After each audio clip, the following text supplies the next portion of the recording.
Hey everybody, so Ryan here from Agile Coliseum.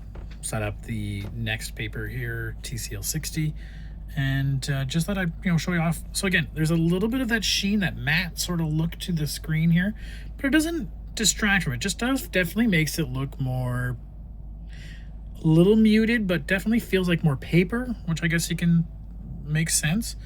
I like how the icons are slightly smaller. Maybe that's just the desktop size that they have. So first off, they talk a lot about being able to use AI, and it has this thing where it says like you can just swipe up with 3 fingers and you can bring up AI. So you can help write an email, write a work summary, right? Talk about procurement with government and its importance to small business.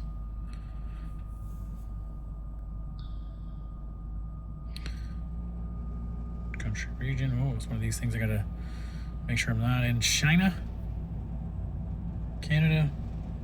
Oh, 3-ish, right? So therefore it's starting to heat the house up thinking it's cold. That's me.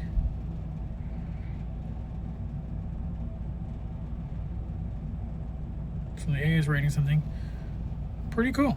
So using an AI model does that kind of thing for you.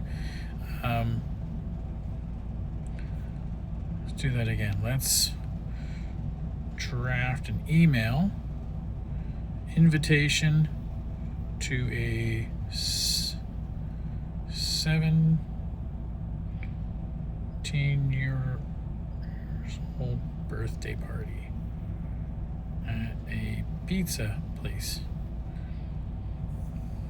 It's gonna write.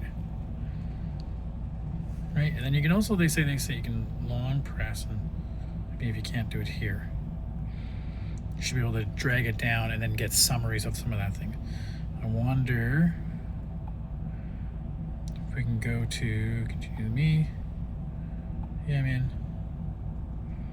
Thanks. Wow. Okay, come on. Let's go to news.google.com. Ooh, scary story. Oh, poor Trump. Keeps talking about this thing. Now, can I long press?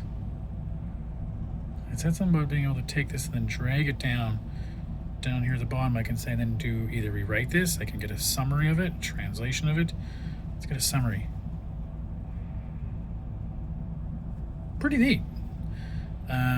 Maybe not as fast or as simple as Gemini, or almost as simple as the way Gemini does it on Pixels. Pretty cool.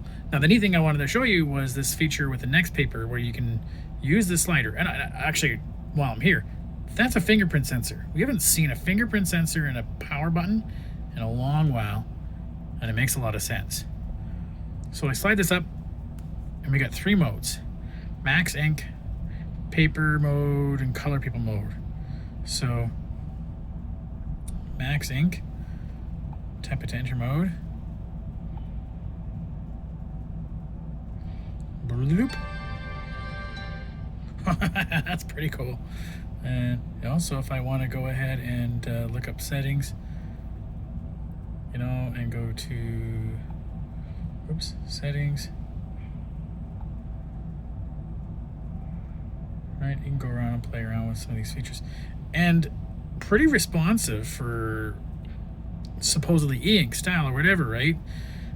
That's pretty neat, right? So 29 hours, and this is at half battery, 29 hours of this mode. That's crazy.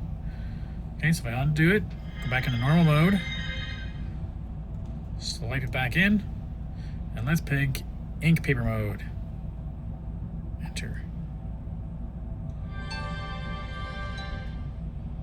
A little more stuff to it, right? I have a few more things I can play around with to it.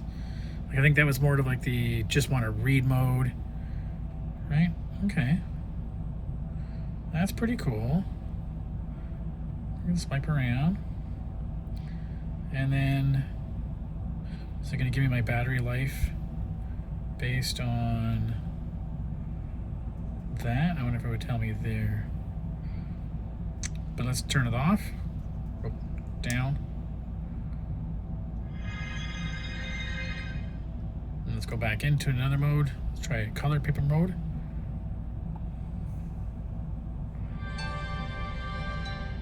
So muted colors, still giving you that kind of grayish, papery look, but still some muted colors, which I think is pretty neat way. I mean, honestly, most people probably don't need the fancy super POLED model, whatever.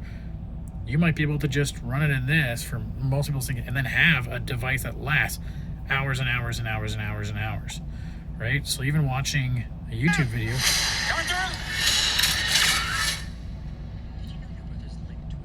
Doesn't look too bad, right?